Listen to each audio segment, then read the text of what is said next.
Radio, and I'm so excited about today, all the way from the Mile High City, Denver, Colorado, y'all. We have the amazing recording artist and musician himself, also one of our favorites, an educator, Mr. Doug Jackson. Hey, Doug. Hey, how you doing? Pleased to meet you and glad to be here. I am blessed. I mean, I just feel like we both like right at home. Thank you for welcoming us into your home here at Iconix Radio. We've heard some amazing things about you, sir. Your music that you've been able to create over the time of your musical journey. So I think this is going to be really exciting. Let's go ahead and jump into it. I know before we started, you was like, don't count us out, okay? Don't count Denver, Colorado out, baby. No, That's sir. Right. So let's talk about, like, what's the morning for you? When you first wake up in the morning, Mr. Doug, what's the first thing that you get to? What's the first thing that I get to? Yes, sir. Just glad to be here on another day to be blessed. You know what I'm saying? Yes, sir. Tomorrow's not guaranteed to you. You know what I mean? Yes, sir. So make the best of the days that come your way. So hey, I've been here these 70 years thus far, and I haven't wasted a time. And whoa, pause. You said how long? I'm 70 years old. I'll be 71 April 15th. God, come on now.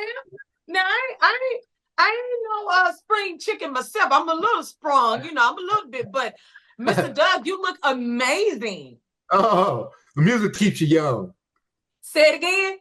The music keeps you young. I know that's right. Now we're gonna learn something today. Doug is also an educator, and I think music and education has been a major part of your journey. I know that you did mention that your musical teacher definitely played a part in your inspiration. So I love to know that, music keeps you young, because 70 years old, it looks great on you. Okay, so we're gonna learn some things today. Now, being from Ohio, Denver, Colorado, has it been difficult breaking into the music scene like in the earlier years? Well, no, because we had a very vibrant music scene around here, and I'm talking about the African American side of it. Yes, here sir. in Denver, we had this area called the 5 Points, and that's where the Denver was part of the Union Railroad from St. Louis to Dallas. Okay. Both sides of my family are railroad people. Excuse me. So as the Union Pacific would come through, starting from St. Louis, come through Denver, this well-known jazz club and hotel called the Rosii. Anybody from the 40s through the 50s would live at the Rosii because we had the segregation going on back in them days. So the Casino Cabaret, which is right across the street from the well-known Rosii Hotel and Cabaret, is right there in downtown Denver at this place called the 5 Points. Unfortunately, because of this gentrification, things have got changed around here, but we know it. Coloradoans know it has always been the 5 Points. And anybody that has possibly came through, we're talking about, Billie Holiday, Louis Armstrong, anybody that you can possibly think of that was well known back in those days came through Denver because they called Colorado the Harlem of the West. Really? Denver, Colorado. So there's a lot of history around here. And I'm kind of blessed because I was at the tail end of seeing all of this. I grew up in the 60s and seeing all I got to go back to James Brown again. James Brown. We was gonna get to James, but go ahead now. Come on with it. He used to be here all the time. All the time. I seen James Brown when I was about 8-10 years old, and just seeing that man did what he did changed my life. I think about him all the time. Wow. He was a great man. Unfortunately, I can say he tried to do the best that he could at the time. He caught pneumonia on Thanksgiving, still doing his handing out the turkeys and all that stuff. And by Christmas, he had pneumonia and passed away. So he was trying to do the best that he could from the day that he got started and realized that he needed to help ourselves to the day that he passed on. So yes, I'm a James Brown fanatic, and I love the man dearly. So again, ding ding. You said this when I had y'all look. I have to put my CD up here. Listen, yeah, that's my little hair and all the James Brown doing stuff. So yeah, that's what I'm all about. Trying to encourage the next generation of musicians and funk artists, if I may. There wouldn't be no Earth, Wind and Fire. There wouldn't be nobody without James Brown starting it from the beginning. He is the creator of funk music. Wouldn't be no part of it. Well, I take that back. Parliament Funkadelic had their own style of music, but James Brown created it all. Wow. Yeah, I truly love talking to artists that are a part of the iconic history. When you're talking about James Brown and Billie Holiday, so many legends that literally paved the way, like for us. And just to hear you actually be able to say, I actually hands-on experienced that. This is very honoring, because you are continuing to keep the living legends alive through your work as well. So I know that when it came to one of your influences, which was your teacher, Brown used to call the teacher up. Like, let's talk about that. Like, how did that come about, and how much did that play a part in your musical journey, seeing someone that you actually saw every day get called? You tell the story, please. Well, again, it was my music teacher, a guy named Julius Ellaby. Again, all of my mentors have passed on. So that's the reason why I got to continue to bring their names up. These are the who's behind the scene. James Brown used to come to Denver all the time. And again, Julius Ellaby, who lived in Denver, who was a friend of the great Freddie Hubbard. I don't know if you remember Freddie Hubbard, trumpet player, Grammy Award-winning Freddie Hubbard, who wrote Red Clay and all these other great jazz tunes that we played this very day. He was part of, let me start again. James Brown would call Julius Ellaby here in Denver, Colorado, to ask him to be part of the Famous Flames when he still had the Famous Flames as James Brown and the Famous Flames. Yeah. He would have Julius Ellaby part of that. And then when the 70s rolled around and the Famous Flames no more, and then it turned into the James Brown and the JBs, Julius Ellaby was part of that as well. We had a radio station here called KBPI, which was one of the only jazz FM radio stations back in the late 60s, early 70s. And a brother named Don Wesley is the brother of the trombone player, Fred Wesley of the James Brown Band. So that's how I kind of got mixed up in it, you know. So yes, I met the great Fred Wesley and stuff. We, not as communicated as we used to when I was young and handsome, but I did have some communications and connections with the great Fred Wesley, and I'm glad he's still around too. So, the JBs are doing the best that they can and stuff, even though the great James Brown is the style, and that style of music is still alive and well, which I'm glad to be part of. Wow. Now, I know that we've discussed jazz, we've discussed funk. When it comes to your sound and how you create music, how would you describe your sound of music? What genre? Yeah, jazz funk. Jazz funk. Yeah, jazz funk. More syncopated. Herbie Hancock pretty much kind of started the jazz funk. People like Lee Morgan, as far as back in the 50s, the great Sidewinder, that could have been classified as a jazz funk tune. Something that has jazz influence, but you can still dance to it. Come on, man. Grover Washington and Ronnie Laws, Mr. Magic, and all those kind of tunes could be classified as a jazz funk tune. It has the jazz influence, but you can also dance to it, So, I love it. Now, I love how the history of where you come from, of Denver, Colorado, the history that was brought through there, the musical influencers that came through there. Now here you are, you picked up so much of what they left, and you're continuing to keep this journey along. So let's walk through a musical day as you as an artist Mr. Doug Jackson. What's a day in the life of Doug Jackson as an artist? As an artist, well, in this business, you're always growing. There's no musician who's learned everything. Yes, sir. There's always something that you can continue to grow upon. That's why I feel that I'm here all these years, gathering information from other musicians, seeing videos, doing things that I haven't done before, even at my own age. There's always something for you to learn. So that's what continues to help.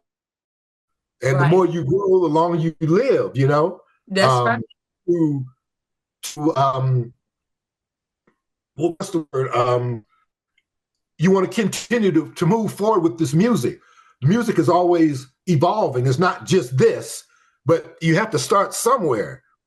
And once you have started somewhere, like for me, James Brown, other folks, it was hardcore jazz, like the great Dizzy Gillespie, Charlie Parker, Billie Holiday, all the great ones. So we got this two-sided musical track that I'm trying to look at to see, now, where's my niche going to be? You know what I'm saying? Yes, I got to nail all of this down to, now, here's Doug Jackson. So what is about Doug Jackson that separates me from all the rest of the trumpet players and musicians that are already out there that are making it? Well, with my musical influence on the jazz and R&B side, and my musical influence on the traditional, because you got to have some classical stuff in there. I'm not talking about the Bach and Beethoven. I'm talking about the Duke Ellingtons. I'm talking about the Count Basies. I'm talking about the great composers of the 20th century, which Duke Ellington was. Duke Ellington and Billy Strayhorn produced over like 350 tunes, and we still can't get through all of the music that man created. And then you have other things, like I said, like the great Count Basie, don't can't forget about Billy Eckstine. Billy Eckstine, he was a crooner. This brother was like 6'7". He started out as a trumpet player, but he ended up being a singer. And to this day, they called him the greatest crooner, not saying that taking anything from Nat King Cole, but as far as the big band crooners, he was one of them, along with Cab Calloway and all the rest of those guys back in the day. So I had a lot to choose my niche. Let me, Mr. Jackson, I don't want to stop you real quick, but let me tell you, the jazz community, the funk community are going crazy right now. They're just like, because you're dropping some major, like you're dropping history gems and your influences. And then this is just really making me want to go back and listen to your music again, so I can say, wow, okay, I can hear the funk. I can hear everything that, because, you know, when people say that they do a genre, you hear their music and you're like, oh, he does jazz. Nah, baby. This ain't that everyday jazz. This jazz funk. Don't just sit there with a glass of wine. You can if you want to, but I want you to dance and feel it. Yes. Oh my God. Oh my God. And see, go ahead. The next generation of young musicians that are coming up, I mean, funk is it's just taking over the world now. My promoter, good brother, which you already know, Skip Reeves, talk about him all the time. Big Skip, that's right. We talk all the time about how the funk has influenced the world now. So right now, on the other side of the world, like London and Europe and all that stuff, I mean, that's all they do is funk. There's hardly other jazz genre of music that they play over there, because they have taken, like, here we go again, early James Brown music and sampled it so well, which, like, we know that the rap artists have taken a lot of old tunes and sampled them so well. But again, James Brown is the #1 sampled artist in the world. All right, but you know, since you mentioned like the younger generation kind of picking up where James Brown really influenced us, who are some of like the younger influence? I mean, who are some of the younger artists that you would kind of like give a highlight? I know Bruno Mars has really done his thing. Like, you can hear the funk in his last album. Truly. He's at the top of the game. I don't know anybody else that is coming close to what he was doing, that has that true raw funk that James Brown came up with. The horn section. I like the other guys that come in there to do the choreograph with them. They do the steps. The same thing like the Famous Flames. What's his name? Bobby Bird and his other partner did the same steps that James Brown was doing, but of course James Brown had a little bit extra more. But they did the steps back then. You know, you had groups like the Temptations and all them guys who had perfected these dance steps. I mean, you know, the Pips from Gladys Knight and the Pips. I mean, they had some dance routines that was just amazing. I mean, and that was going, and those guys were just everyday guys compared to what they were back in those days. You know, everybody was doing it. That's so, you know, these were the best of the best. That I mean, there's no comparison. I mean, there was so much going on back in them days that would make today's days look like, you know, we're just so far out of touch. You know, I call it bubblegum, popcorn, anything that's quick and fast. And let me say this, with all respect to anyone who's inspired to do music, but there is something, as you just mentioned, that has been lost in the feel of music, and it starts with the artist. Music is not something you just wake up and do. Music is something that you're literally born to deliver. And that's true. And you get that because when you think of the icons, right? Who influenced you? Who influenced me? You see Tina back there. I mean, listen, the best of the best who literally, they lived through music to the world. And so there was always something that was pushing these artists. Now, who are some of the influences that actually keep you going? Or is it family, friends? Is it your team? Who are some of the people that actually keep you motivated to keep making music? My ability to teach. That's what motivates me. The kids? The kids. Man, listen, I've been on Facebook and YouTube a couple of times. You tell me about it, because what I'm seeing these teachers go through is different. Let's talk about it. Well, for me, being a music teacher, it's an outlet for the kids. So it's not like I'm a math teacher or science and you got to come in here and sit down and read the books and do what I tell you to do. Music is an outlet.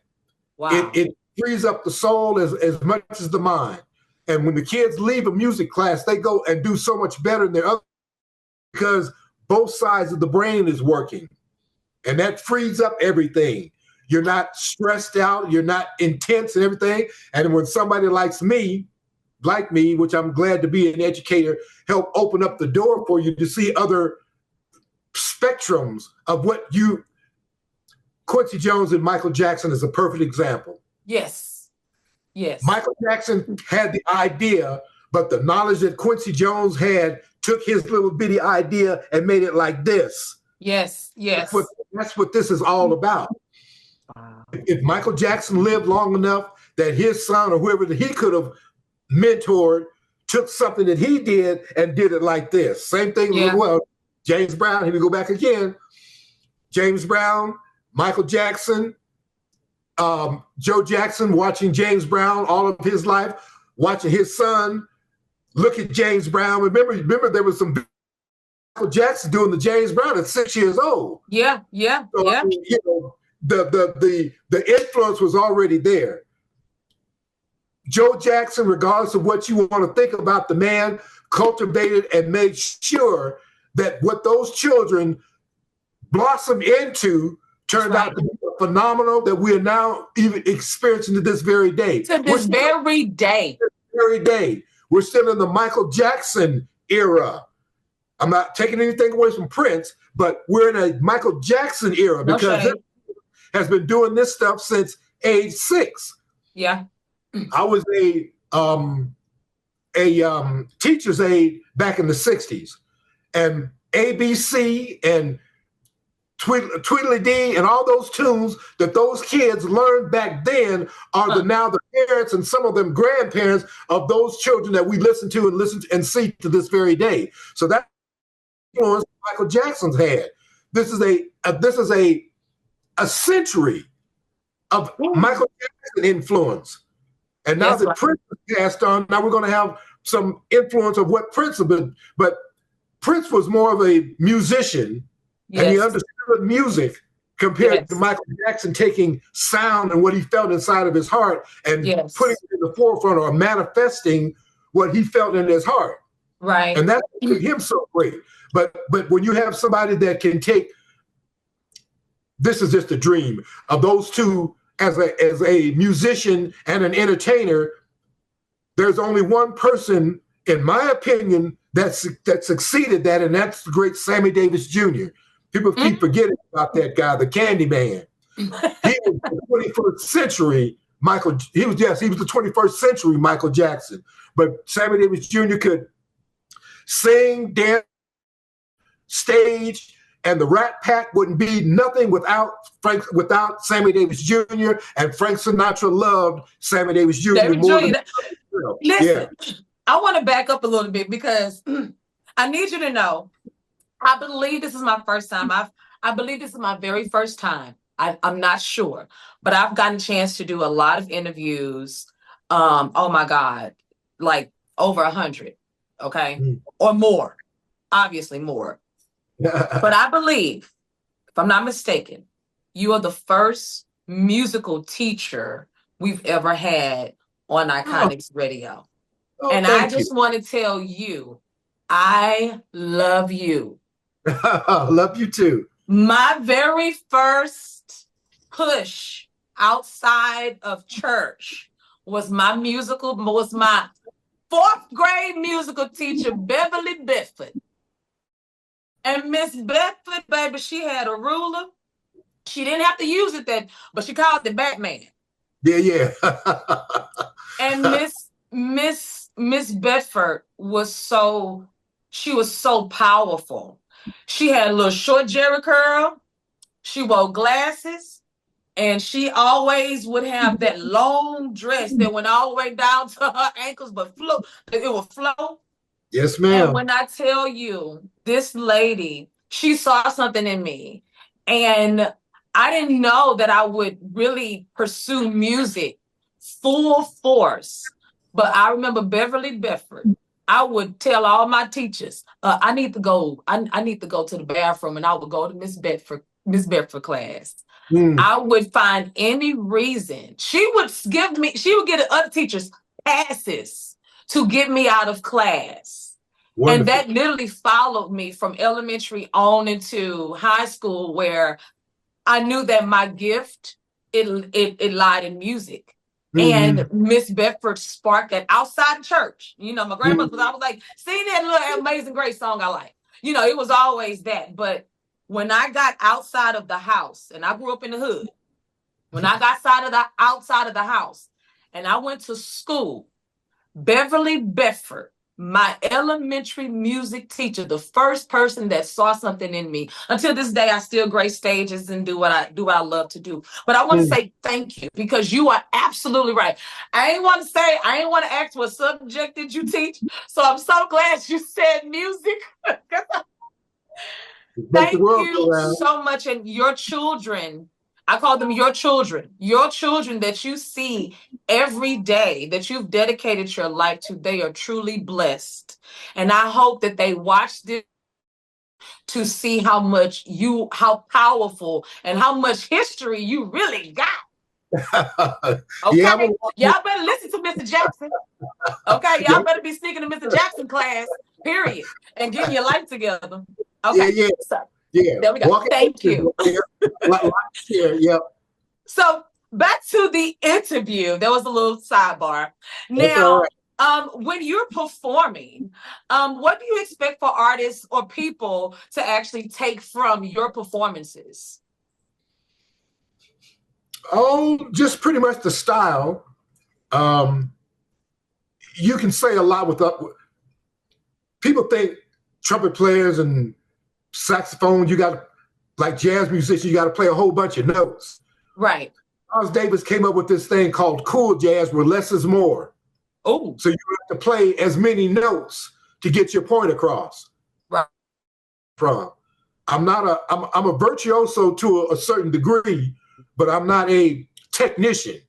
I don't sit back and just play a bunch of scales and arpeggios and all this stuff, because the scales and the arpeggios are just like the letters within the alphabet.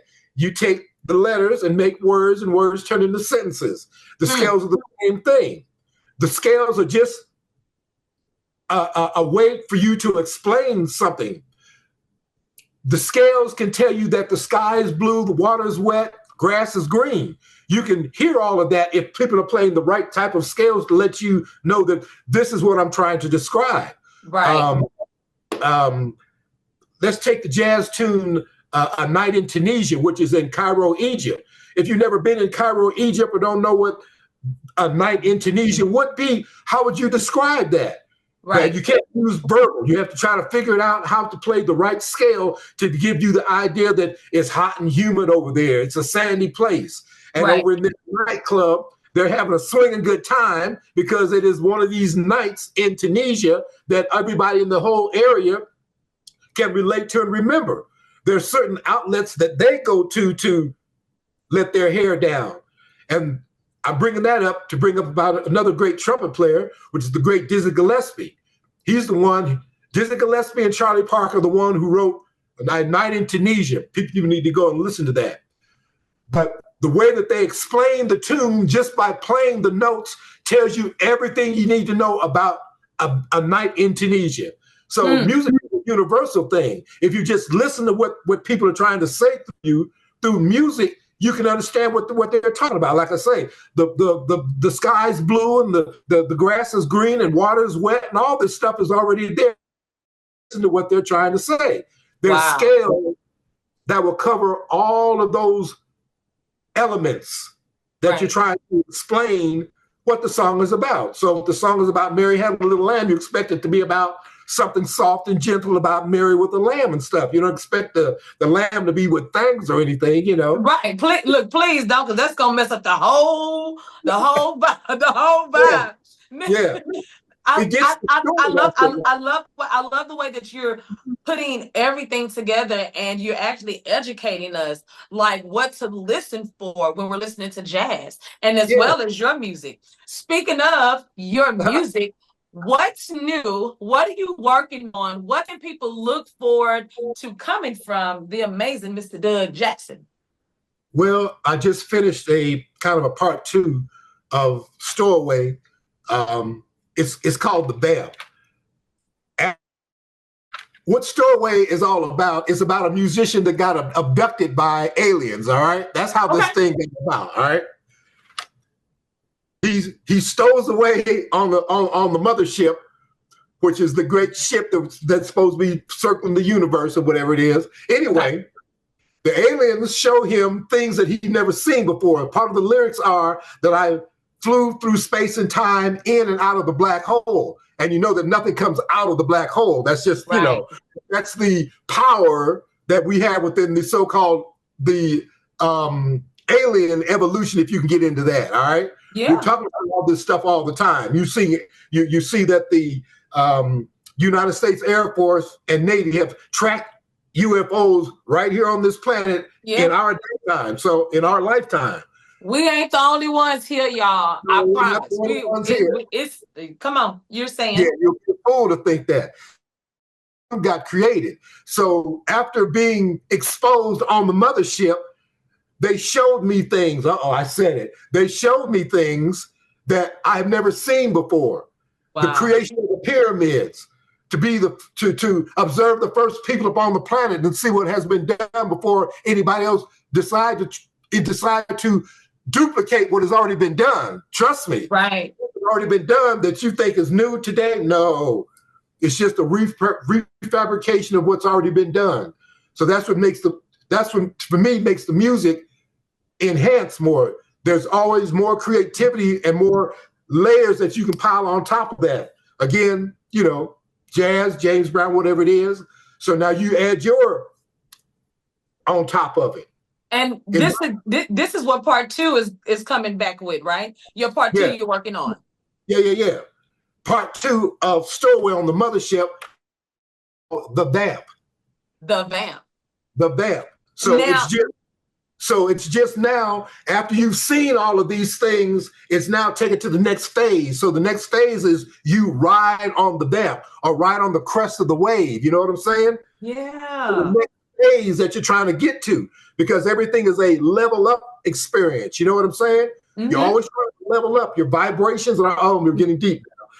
Your vibrations, your body vibrations, the same vibrations that come out of this horn manipulates the body and the structure. Either you have high energy to make you do important and great things, or you have low energy to make you do low things. So low vibrations. Come on. Low vibrations, yes. Ooh, yes. Y'all better be listening to Mr. Jackson. I don't know what school you at, but y'all better get up out of some of them classes and go talk to Mr. Jackson. I'm telling you, you are so right, sir. I love that. You were going to say something? Did you know that the planets have their own tone and vibrations from the sun? We're the third planet from the sun, and we have our own vibration. Wow. We have our own vibrations. Wow. And all of these vibrations within the atmosphere, it does affect us. Yeah. It affects the animals even more because they have more of a sense of Mother Nature is still with them. A cat and a dog knows when an earthquake's coming. Right. A cat and a dog knows when a patient's getting ready to have a heart attack or whatever it is. The animals are so in tune, which we used to be in tune, but the animals are in tune that they already know what's going on within the planet even before we have an idea what's going on. That's right. All the earthquakes and stuff that's been going on the. Did you notice any cats or dogs running around? No. No, well, this is some deep stuff. We're gonna definitely have to do part 2 of this because this is very good. It's good education, but also it's awakening. So I'm here for it. Thank you so much for sharing this. Now, before we get ready to close, we do have something special we're going to ask of you. Are there any words of encouragement that you would like to give to the youth out there before we get ready to go? Any encouragement? Just to thyself be true. That's the most important thing. I love that. Don't fake the funk, as George Clinton say. Don't fake the funk. Don't fake the funk. And be honest about what you're doing, because everything comes from the inside out. It's not out there comes in. It's from in here going out. And that's where you want to be. You want to keep this as true as you possibly can keep it. We all got our vices. Nobody's perfect, but you got to try to stay in line as perfect as much as you can to be as true and authentic as you possibly can be. And that's what separates you from, as my man Skip says, that separates you a funk above the rest. A funk above. You know what? You done dropped a few of them right now. And I'm going to make sure I go back and watch this so I can get them little tags for myself, okay? Well, Mr. Jackson, really quick, you want to play a game before we go? Sure. Yay! Okay, here's what's going to happen. I'm going to ask you a question, guys. Get ready because this is about to be so much fun. Okay. Now, Mr. Doug, I'm going to ask you a question. I'll give you a few options and you just give me the correct answer. It's that simple. Okay. Okay. All right, here we go. The first question is, James Brown is widely known as the godfather of which genre of music? Is it A, rock and roll, B, funk, C, the blues, or D, jazz? Funk. That is music. Correct. Come on now. Okay, you say you can't catch me slipping. Come on now. Here we go. Which legendary jazz trumpeter was known for his puffed cheeks and pioneering bebop style and composed the famous tune A Night in Tunisia. You know, that's the Was it A, Miles Davis, B, Dizzy Gillespie. C, Yes. Freddie Hubert, or D, Clifford Brown? Oh, yeah, Freddie Hubbard or Clifford Brown. No, we all know that the great Dizzy Gillespie came before all of them. Matter of fact, Miles Davis was 27 years old when he was in Dizzy Gillespie's band. Wow. And guess who was sitting next to guess who was sitting next to Miles Davis at the age of 27? Who? Quincy Jones. Quincy Jones was a trumpet player. Yes, he was. He had Lee Morgan on Clifford Brown on one side and Miles Davis on the other side. This is Quincy Jones. Wow. 27 years of age. That's why the man was a great composer, you know? He could do it all. But watch this though. Okay. What trumpet player released the groundbreaking album Kind of Blue and jazz albums of all time? Was it A, Lee Morgan, B, Wynton Marsalis, C, Miles Davis, or D, Donald Byrd? It is definitely the Prince of Jazz, the great Miles Dewey Davis. Come on, he said Dewey. Don't forget the Dewey now. Come on. Yeah. That's his middle name. I love it. I love it. Here we go. Which jazz trumpeter was a child prodigy, won multiple Grammy Awards, and became the artistic director of jazz at Lincoln Center? Was it A, Terrence Blanchard, B, Roy Hargrove, C, Wynton Marsalis, or D, Nicholas Payton? Definitely the great young man. Had a chance to meet him in Denver, Colorado. Excuse me. Wynton Marsalis. You got a little choked up right there. That's what that was. I see. Well, that is. Meet the young man. We had a blues place up here in Boulder, Colorado called the Blue Note. And he was the last performer to play up at the Blue Note, him and his brother Bradford. And that's the reason why I had a chance to meet him. Very, very nice man. That is correct. Yeah. Sorry, an extra tidbit. All right, here we go. Last one for the road, guys. This is good. Here we go. Last one is James Brown, influenced as the godfather of funk, helped shape which major music genre? Was it A, hip hop, B, country, C, classical, or D, reggae?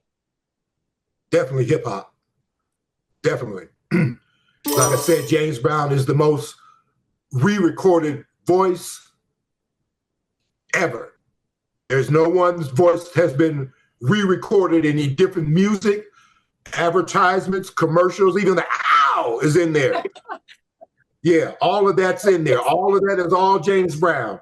I mean, get us with it, okay? If he collect the royalties that should be getting today, he'd be the richest man on this planet because everybody's sampling him. Everybody. Wow. Yeah. Wow. Well, Doug Jackson, this has just been an amazing, awesome interview. Thank you so much. Where can people find you and follow you briefly? My website is dougjackson.me. You can follow me out there. Let me see. That's pretty much the best place to follow me. On the website, period. Listen, that's all we need. If you want, get ready for the Vamp, everybody. The Vamp is definitely coming right here to Iconix Radio. Thank you so much, Doug Jackson. And as you all do not know, but you know now, you can hear Doug Jackson right here on Iconix Radio. Okay, playing 5 to 6 times a day in full rotation. We love you, Doug Jackson, and we're not about to go that fast because we have a special thing coming up from Mr. Doug Jackson. Mr. Doug, are you ready? I'm ready. I'm going to be quiet. I'm going to sit back and enjoy the show, guys. Doug Jackson on the trumpet. Okay, I'm going to do a James Brown tune just by horn, and I'm not sure the name of it, but you'll dig it. Let's see.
Rock on. Doug Jackson, rock on. Keep the funk alive. Jazz funk trumpet artist, amazing. Thank you so much for your time. Thank you for bringing us into your home and giving us so much love, education, and good music. Thank you so much, Doug. Guys, we are about to get up out of here, but once again, we love Mr. Doug Jackson and everything that he brought to Iconix Radio today. Y'all stay tuned. There is so much more to come. It's your girl, Rosii and Izzy.